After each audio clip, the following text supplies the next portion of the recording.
کہ نبی صلی اللہ علیہ وسلم سے متعلق ایک عقیدہ بہت سارے مسلمانوں کا کیا ہے؟ اللہ کے نبی صلی اللہ علیہ وسلم انسان نہیں بلکہ نور ہیں، کہتے ہیں کہ نہیں کہتے ہیں؟ انسان نہیں ہے بلکہ نور ہیں۔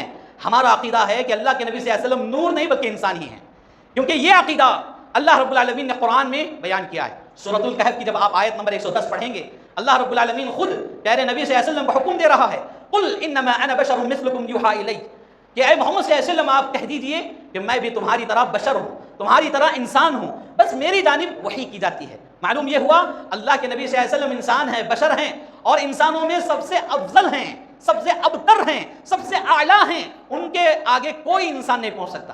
یہ ہے ہمارا محبت کرنے کا نظریہ، ہم کس کو کس کے شان سے دیکھنا ہے اللہ رب العالمین نے ہمیں سکھایا، اسی حیثیت سے ہم وہ مقام جانتے ہیں، سمجھتے ہیں، پہچانتے ہیں، انہیں وہی مقام دیتے ہیں۔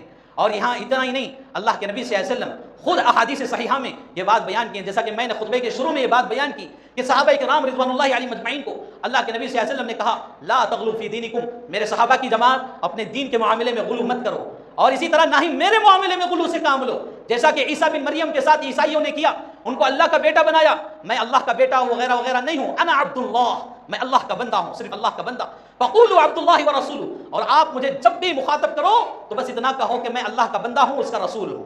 اللہ کے نبی صلی اللہ علیہ وسلم نے یہی چیز پسند کی ہے۔ میرے بھائیو، اگر اللہ کے نبی صلی اللہ علیہ وسلم اپنے آپ کو بندہ کہہ رہے ہیں تو بندہ کس کو کہتے ہیں؟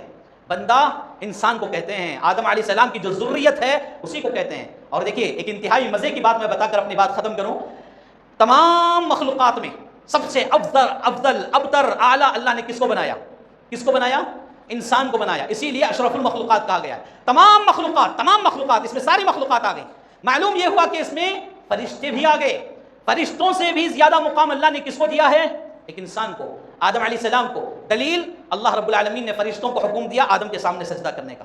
سورہ بقرہ کی آیتیں آپ پڑھیں گے واضح ہو جائے گا، فرشتوں نے اللہ رب العالمین کے حکم سے آدم کے سامنے سجدہ کر رہے ہیں، اور سجدہ کروا کر اللہ نے یہ ثابت کیا کہ انسان جو ہے جب تک یہ اپنے رب کی بندگی میں رہے گا، عبادات میں رہے گا، توحید پر جمع رہے گا، تمام مخلوقات میں افضل و ابتر اعلیٰ رہے گا۔ اگر یہی انسان اپنی خواہشات میں پڑھ کر، اپنی لذات میں پڑھ کر، دنیاوی زندگی میں پڑھ کر اللہ کو بھول جائے گا، اس کی زندگی اللہ کی بندگی سے دور ہو جائے گی، تو پھر یہی انسان جانوروں سے بھی گیا گزرا ہو جائے گا۔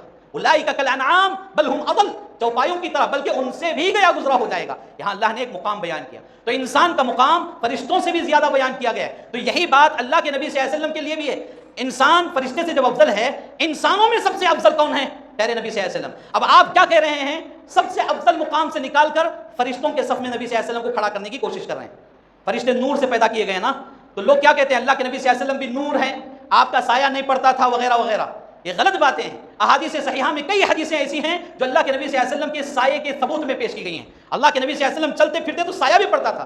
یہی مسئلہ تھا نا کہ کفار مکہ، مشرکین مکہ کہا کرتے تھے کہ یہ کیسے رسول ہیں جو ہماری طرح کھاتا ہے، ہماری طرح بازاروں میں چلتا پھرتا ہے؟ اگر نور ہے تو کھانے کی ضرورت ہے؟ کبھی آپ نے دل پر ہاتھ رکھ کر بولیے فرشتوں کی کوئی غذا ہے؟ فرشتے کھاتے پیتے ہیں؟ نور کو کھانے کی ضرورت نہیں ہوتی میرے بھائیوں، لیکن اللہ کے نبی صلی اللہ علیہ وسلم نے اپنی 63 سالہ زندگی میں کھانے کے لیے تجارت کی، کھانے کے لیے بکریاں چرائے، کھانے کے لیے فلاں کیے، اور ان کا کھانا بھی کیسا تھا؟ سبحان اللہ، کھجور، پانی، ستو، آٹا، جو، کتنی عمدہ صفتیں، کتنی عمدہ غذائیں احادیث میں گنائی گئی ہیں۔ یہ غذا سب کون کھاتے تھے؟ اللہ کے نبی صلی اللہ علیہ وسلم۔ اس طرح کے دلائل کے انبار ہیں میرے بھائیوں، جس سے یہ بات معلوم ہوتی ہے اللہ کے نبی صلی اللہ علیہ وسلم نور نہیں بلکہ وہ بشر، انسان ہی تھے، لیکن انسانوں میں سب سے افضل و ابتر، ان جیسا انسان کوئی نہیں ہو سکتا، یہ ہمارا عقیدہ ہے۔ تو نبی صلی اللہ علیہ وسلم سے متعلق انتہائی اہم عقائد ہمارے اندر ہونا چاہیے، اور یہی عقائد رکھنے والے لوگ آج صحیح راستے پر ہیں اور آگے بھی رہیں گے۔ اگر اللہ کے واسطے میرے بھائیوں، اگر آپ کے درمیان ان عقائد سے ہٹ کر کوئی اور عقیدے آپ کے اندر ہیں، اللہ کے لیے توبہ کر لیں، اللہ کے لیے سچی توبہ کریں۔ مجھے آپ سے کوئی دشمنی نہیں، فلاں جماعت سے میری کوئی نفرت نہیں، ہم بس یہاں آئینہ دکھانے کے لیے کھڑے ہوئے ہیں، اور وہ آئینہ جو آئینہ ہر نبی نے اپنی قوم کو دکھایا ہے، ہر رسول نے اپنی قوم کو دکھایا ہے، وہی آئینہ آج امت مسلمہ کو دکھانے کی ضرورت ہے، تو وہی آئینہ ہم آپ کے سامنے دکھا رہے ہیں۔